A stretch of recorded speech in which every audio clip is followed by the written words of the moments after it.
Você já falhou justamente naquilo que prometeu que nunca faria? Pedro conhece esse sentimento. Olá, muito bom dia. Hoje é terça-feira, dia 2 de junho de 2026, e o Conselho do Alto vem de Marcos, capítulo 14, 66 a 72. Aqui nós encontramos um dos momentos mais marcantes da Bíblia.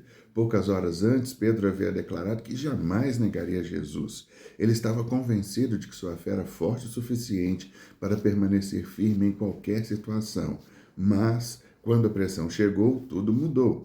Enquanto Jesus era julgado, Pedro estava no pátio do sumo sacerdote tentando passar desapercebido. Uma criada o reconhece e disse: Você também estava com Jesus. E Pedro negou. Pouco depois, outra acusação surgiu e Pedro negou novamente. Então, pela terceira vez, as pessoas insistiram que ele era um discípulo de Jesus. Nesse momento, Pedro começou a jurar e a afirmar que não conhecia aquele homem, e logo depois o galo cantou.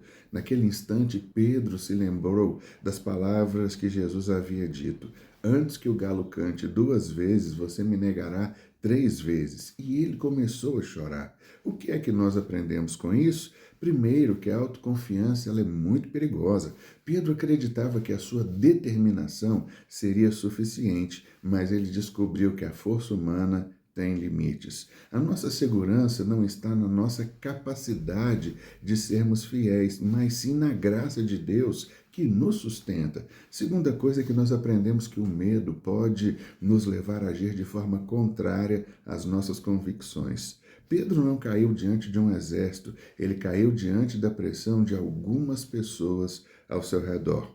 Mas existe uma terceira lição e talvez seja a mais importante.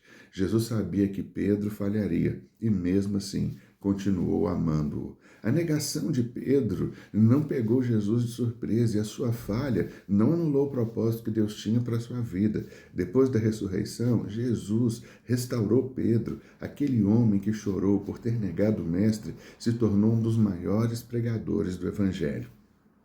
Talvez você também esteja se lembrando de momentos que falhou, errou ou se afastou daquilo que Deus tinha para você. A boa notícia é que a última palavra não pertence ao fracasso. A última palavra pertence à graça. Pedro caiu, mas se levantou. Falhou, mas foi restaurado. Chorou, mas voltou a cumprir o seu propósito. Que hoje você se lembre dessa verdade. Uma falha pode marcar um capítulo da sua história, mas não precisa definir o seu destino. Deus abençoe você e que o conselho do alto, se falou ao seu coração, compartilhe com alguém que precisa lembrar que existe restauração em Cristo Jesus.